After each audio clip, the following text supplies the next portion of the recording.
ریان اس کے پاس رکتے پھولی سانس سے بولا جو تیزی سے زینے چڑھنے کے باعث تھی۔ ریان مارکیٹ سے سگریٹ کے 2 پیکٹ لا کر دو۔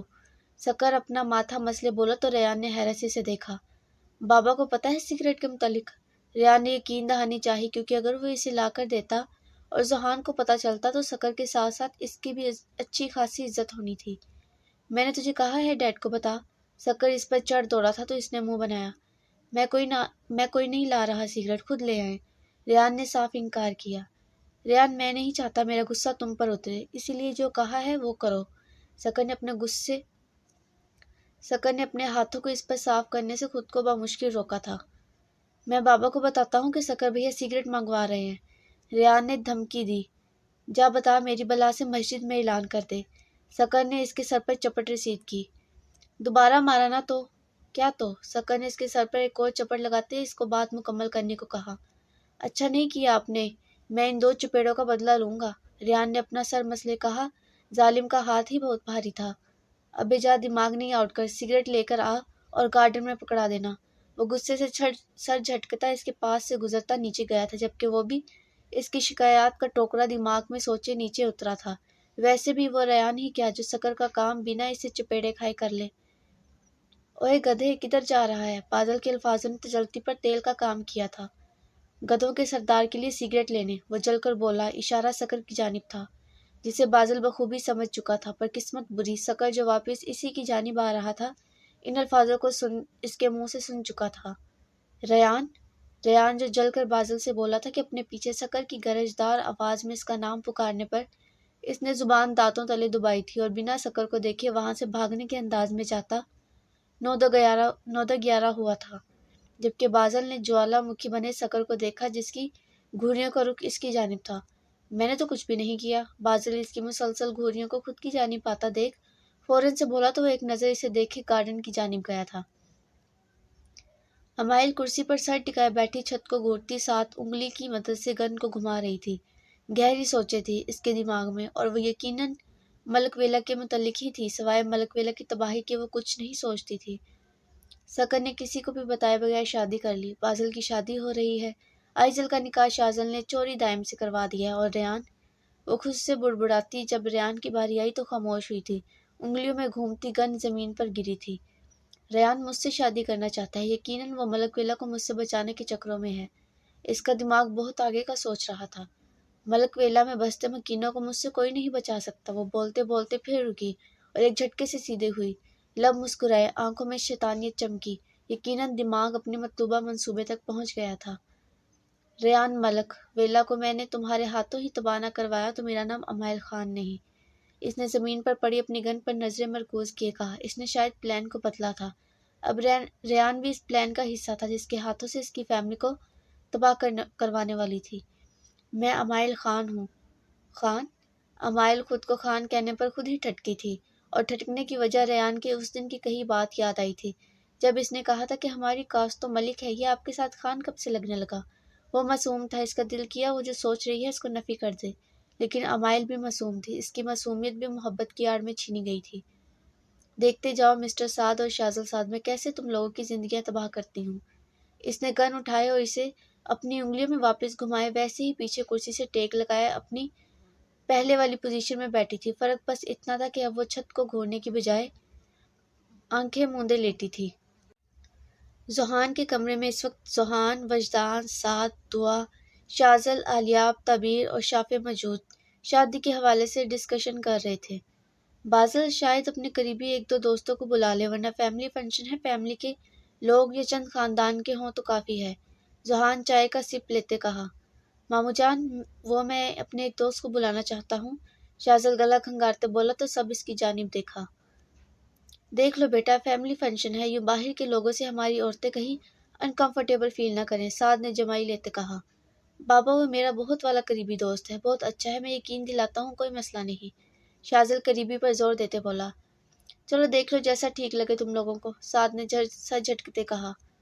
پارس نے ڈیکوریشن والے سے بات کی؟ وجدان نے اچانک یاد آتے پوچھا۔ سکر کی بات ہوئی ہے ڈیکوریشن والے سے، پارس کو ٹائم نہیں ملا، سکر نے پیمنٹ وغیرہ کا بھی حساب کر دیا ہے۔ اب کے جواب شافی کی جانب سے آیا تھا، جس پر وجدان نے سر اس بات میں ہلایا اور پھر اور باتوں میں مصروف ہو گئے۔ سکر گارڈن میں ادھر سے ادھر چکر کاٹ رہا تھا۔ غصے کی وجہ سے دماغ کی نسیں پھٹنے کے قریب تھی اور اسے یشمل کی دن بدن بڑھتی خطرناک حرکتیں، اگر کسی کو علم ہو جاتا تو یشمل کا تو پتہ نہیں، البتہ اس کی کلاس ضرور لگ جانی تھی۔ ابھی وہ اپنے الجھے دماغ کے ساتھ چکر ہی کاٹ رہا تھا کہ ملازمہ نے اس کے قریب آتے اس کو سگریٹ کے 2 پیکٹ تھمائے تھے۔ ریان کدھر ہے؟ اس نے ملازمہ سے ان پیکٹس کو پکڑتے پوچھا۔ وہ شاید اپنے کمرے میں گئے ہیں، انہوں نے مجھے کہا تھا میں یہ آپ کو دے دوں۔ وہ چہرہ جھکائے تابعداری سے بولی تو اس نے جانے کا کہا، جبکہ ایک پیکٹ جیب میں رکھے دوسری سے سگریٹ نکالے اس کو سلگایا تھا۔ ڈیڈ کے آنے سے پہلے 4-5 پی لیتا ہوں، وہ خود سے بڑبڑایا اور پیکٹ سے 3 سگریٹ مزید نکالے پیکٹ کو جیب میں رکھا تھا، کیونکہ جانتا تھا 2 چپیڑے کھانے کے بعد شکایت ذوحان سے لگنی تھی اور جب تک وہ ذوحان سے اس کی بےعزتی نہ کروا دیتا اسے سکون نہیں آنا تھا۔ ریان ملازمہ کو سگریٹ کے پیکٹس پکڑانے کے بعد سیدھا اوپر آیا اور سکر کے کمرے کے باہر کھڑے ہوئے دروازہ بجاتے اجازت چاہی، لیکن اندر سے کسی قسم کی کوئی آواز نہ آئی۔ اس نے دوبارہ مزید بجایا لیکن اندر سے اجازت نہ ملی تھی۔ پھر خود ہی دھیرے سے دروازہ کھولتے اندر دیکھا تو یشمل بیڈ کے پاس گھٹنوں میں سر دیے بیٹھی تھی۔ ریان نے دروازے کو تھوڑا کھلا ہی چھوڑتا اندر داخل ہوا اور ارد گرد دیکھا، چیزیں زمین بوس ہوئی پڑی تھی۔ اس نے گلا کھنگارا تو یشمل نے سر اٹھایا، پلٹ کر دیکھا تو ریان تھا، جبکہ ریان اس کا سرخ رویا چہرہ اور سرخ ہی آنکھیں دیکھا پریشان ہوتا اس کے پاس آتے فاصلے پر نیچے بیٹھا تھا۔ یشمل بھابھی آپ رو کیوں رہی ہیں؟ ریان نے پریشانی سے پوچھا تو اس نے آنسوں کو بے دردی سے رگڑا۔ سکر بھیا غصے میں نیچے گئے ہیں، میں نے صبح بھی آپ کے کمرے سے شور کی آوازیں سنی تھی اور ایک بار پہلے بھی سکر بھیا کی آپ سے لڑتے آواز سنی ہے، میں اسی لیے ابھی آپ سے بات کرنے آیا ہوں۔ ریان نے اس کے روئے چہرے کو دیکھے افسوس سے پوچھا تو اس نے گہرا سانس اپنے اندر اتارا تو ریان نے اٹھتے سائڈ ٹیبل پر موجود جگ سے پانی گلاس میں انڈیلتے اس کے قریب آیا اور گلاس اس کی جانب بڑھایا، جسے اس نے خاموشی سے تھامے اپنے لبوں سے لگاتے 2 گھونٹ بھرے اور واپس نیچے زمین پر رکھا تھا۔ بھیا آپ کے ساتھ ایسا رویہ کیوں رکھ رہے ہیں؟ میں ابھی آپ لوگوں کو آئے چند دن ہی ہوئے ہیں اور وہ ابھی سے ایسے ہیں۔ ریان کو یشمل کی حالت پر ترس آ رہا تھا۔ تمہارا بھائی مجھ سے محبت نہیں کرتا، محبت تو دور کی بات وہ مجھے پسند تک نہیں کرتا۔ یشمل اس کی جانب دیکھتی نم آنکھوں سے بولی تو ریان ٹھٹکا۔ یہ آپ کیا کہہ رہی ہیں؟ ریان کو شوق لگا تھا۔ اگلا سوال اس کے ذہن میں یہی تھا کہ اگر وہ یشمل کو پسند نہیں کرتا تھا تو نکاح کیوں کیا؟ یشمل کے لیے سب سے کیوں لڑا؟ مجھے اپنے ساتھ رکھنا سکر کی مجبوری ہے اور مجھے چھوڑ نہ پانا اس کی بے بسی۔ اس کی آنکھیں، لہجہ، دل، ہر چیز اداس تھی۔ ایسے کیسے ہو سکتا ہے؟ میں بھیا سے بات کرتا ہوں، وہ آپ کے ساتھ ایسا سلوک کیسے کر سکتے ہیں؟ میں ان کو اس کی ہرگز اجازت نہیں دوں گا۔ ریان کو یشمل کی حالت پر افسوس ہی بے حد ہوا تھا، تبھی خود سے بڑبڑاتا اس کے پاس سے اٹھا۔ اس سے پہلے وہ قدم آگے بڑھاتا یشمل نے اس کا ہاتھ پکڑے سے روکا تھا۔ ریان نے پلٹتے یشمل کو دیکھا جو سر نفی میں ہلا رہی تھی۔ وہ مجھے چھوڑ دے گا ریان، اور میں اس کے بنا نہیں رہ سکتی۔ اس کی آنکھوں سے آنسو لڑیوں کی مانند پھر سے بہہ نکلے تھے۔ اس کی اس بات پر ریان کے دل میں ہوک سی اٹھی تھی۔ اسے اپنے بھائی پر بے حد افسوس ہوا۔ ریان اس سے فاصلے پر نیچے بیٹھا تھا۔ وہ مجھے ناپسند کرتا ہے ریان، میں چاہ کر بھی اسے خود سے محبت کروانے پر مجبور نہ کر سکی۔ وہ رو پڑی تھی، وہ بچوں کی طرح بلک بلک کر، شاید پہلی بار کسی نے اس کا دکھ سنا تھا۔ وہ مضبوط تھی، بے حد مضبوط، لیکن سکر کی نفرت نے اسے کمزور کر دیا تھا۔ وہ اپنی ماں کے مرنے پر بھی نہیں روئی تھی، لیکن سکر کے عشق نے اسے گڑ گڑانے پر مجبور کر دیا تھا۔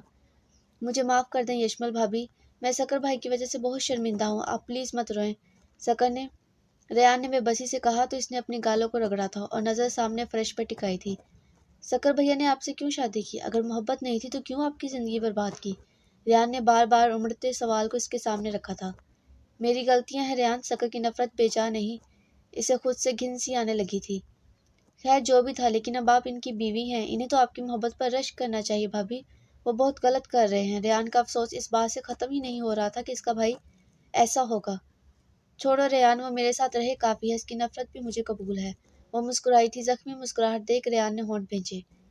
آپ میری بہن ہیں یشمل بھابھی، میں آپ کے ساتھ ہوں۔ آپ اپنے بھائی کو ہمیشہ اپنے سامنے پائیں گی۔ بے شک سکر بھائی میرے بھائی ہیں، لیکن اب ان سے پہلے آپ میری بہن ہیں۔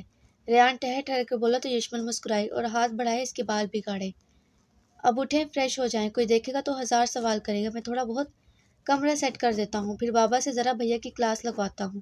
ریان نیچے سے کھڑا ہوتے بولا، دل میں رہ رہ کر سکر کی وجہ سے غصہ ابال مار رہا تھا۔ تو یشمل بھی نیچے سے اٹھی تھی۔ اسے ہماری گفتگو کا مت بتانا، وہ مجھ سے خفا ہوگا۔ یشمل لب کچائے بولی۔ آپ فکر مت کریں اور فریش ہو جائیں، 1 گھنٹے تک نیچے آئیں، میں نیچے ہی ہوں، کچھ بات کرنی ہے۔ ریان کچھ سوچ تو بولا تو سر اس بات میں ہلا گئی تھی۔ چلے میں کمرے کو تھوڑا سیٹ کر دیتا ہوں۔ وہ کمبل، تکیے اور پرفیوم وغیرہ کو زمین پر پڑے دیکھ بولا۔ تھینکس۔ یشمل نے مسکرا کر تشکر نگاہوں سے اسے دیکھا تو جواباً وہ بھی مسکرایا اور راستے سے پیچھے ہٹا تو وہ واش روم میں گئی تھی۔ ریان کمبل تکیے نیچے سے اٹھائے بیڈ پر رکھتا صحیح کیا اور پھر کانچ کو بھی احتیاط سے اٹھاتے کمرے سے نکلا۔ پہلے ملازمہ کو کمرہ صاف کرنے کا کہتے قدموں کو ذوحان کے کمرے کی جانب بڑھایا۔ سکر پورا پیکٹ سگریٹ کا پھونکنے کے بعد دوسرے پیکٹ کو نکالا۔ ہونٹ سیاہ ہو چکے تھے جبکہ سگریٹ کی بدبو اس کے پورے بدن اور کپڑوں میں پھیل گئی تھی، جبکہ بال بھی بے ترتیب تھے۔ حلیہ رف تھا پر وہ برا نہیں لگ رہا تھا۔